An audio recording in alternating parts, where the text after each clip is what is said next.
Gubernur Sumatera Selatan Herman Deru mengunjungi kota Prabu Muli untuk melihat bagaimana perkembangan pelaksanaan PSBB.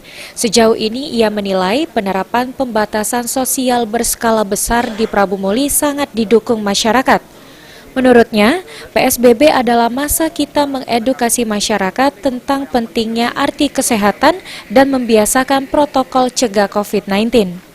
Sebelum meninjau checkpoint, Gubernur Herman Deru memimpin rapat di gedung Pemkot Prabu Muli mengenai peran dan fungsi masing-masing Satgas.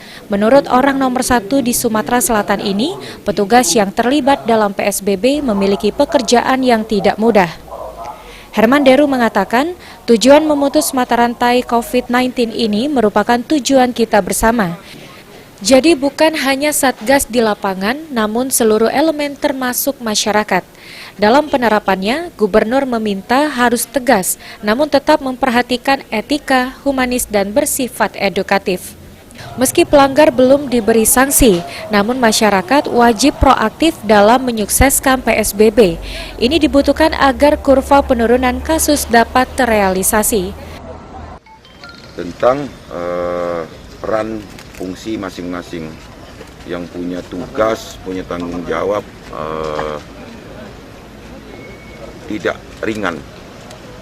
Termasuk di sini TNI, Polri, Pol PP, Dishub, masyarakat.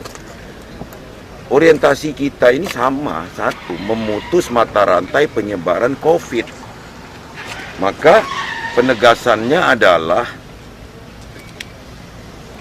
pelaksanaan ini harus tegas, tapi humanis. Karena ini semata-mata untuk kepentingan masyarakat itu sendiri. Beni Firdaus, PAL TV.